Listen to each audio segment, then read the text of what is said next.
All right, Luke, your whole team's completely red hot, and then you kind of sustain that through the third quarter. Get cold to start the fourth, but what did you think was the overall thought on this game and closing it out?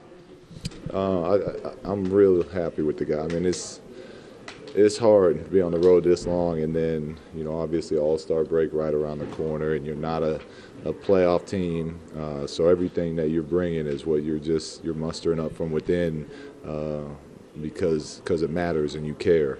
And to be at the end of a road trip like this, and as hard as we worked them in practice yesterday, for them to come out and give that type of effort from the jump, I was very, very pleased with the overall game tonight. I think you had around 20 first-half assists, and you came into the game saying that you thought that was going to be really important, the ball movement. Why did it work like that, and how did you get those open shots? Because we trusted each other and we made the extra pass.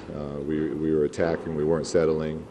A lot of times, Nick was hot tonight, and even with that, he was, instead of just settling for the three, getting into the paint and then making the extra pass when the defense collapsed.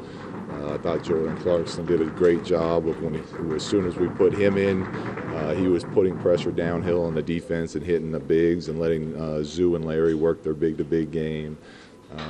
So we were offensively, we were really, I mean, obviously it helps to hit shots, which we did a good job of tonight. But I think a big part of why we hit those shots is because we were getting rhythm shots and we were getting possessions with multiple passes and making defense, rotate from the inside out, which are the easiest type of shots to hit. So we had a lot of guys that made unselfish basketball plays tonight.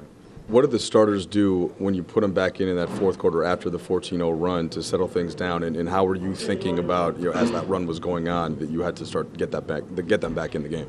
Well, it's tricky because we got our starting group and our second group are pretty equal in my eyes. A lot of times our second group bails us out. So when they were going on that run, it was obviously I have a lot of trust in our second unit because they've been good all year.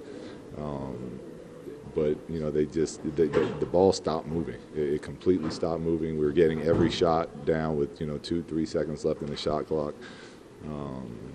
So we had I gave them as long of a leash as I thought I could, and then we went back to the starters, and they did a good job for sitting as long as they did to kind of get a bucket and kind of stop the bleeding and then fight them off there at the end. You guys had a pretty sizable advantage in the first quarter going inside.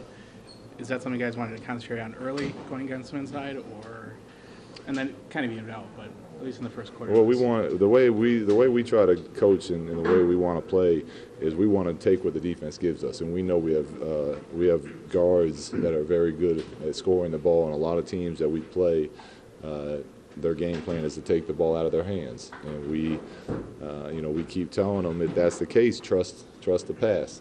And tonight we did a great job of accepting the double team and the blitzes on all those pick and rolls, and we hit our bigs, and then it's a 4-on-3 from there. And our bigs were making good plays and finishing when open and kicking it to the weak side when getting rotated to. So we didn't come in with the game plan of pounding the ball inside, but we try to come in with the game plan of making the right play and taking what the defense gives you. Larry only took 3 shots, but it seemed like he was one of your more impactful players. Does that just kind of speak to what he does for you? Yeah, it's a big reason he's so valuable, and we left him in the game throughout the fourth because he's making plays. He gets deflections on the defensive end for us. He'll have putbacks and extra possession type of plays. So yeah, even though he only took 3 shots, he made a bunch of free throws. He was big for us as far as winning that game tonight. How'd the Bucks seem different without Parker? Well, we haven't played him this year with Parker, so it's obviously you can only tell on from tape to the game, which is a lot different always. But they miss him. He's a skilled big that can guard multiple positions. He can score inside and outside. His versatility. They obviously miss him out there. Coach, what allowed you guys to hold your composure down the stretch? Bucks made numerous runs, but you guys never seemed flustered or anything like that, really. You don't think so? I don't know. I thought we got a little flustered out there. but you know, hopefully the team's growing up. You know, it's the only way to do it in this league.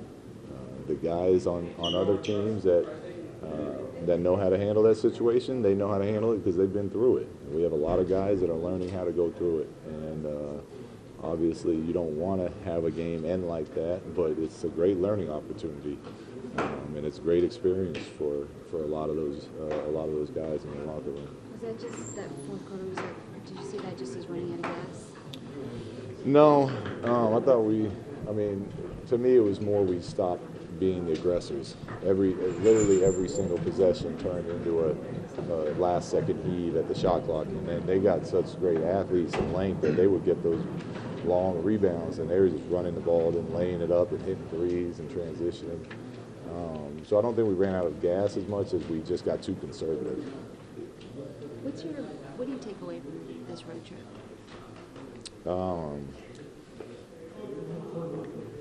I don't know. I haven't really. The road trip ended 10 minutes ago. Need to get quiet, have a little time to reflect on it. But obviously, I'm really happy and pleased with the effort we got out of the guys in tonight's game.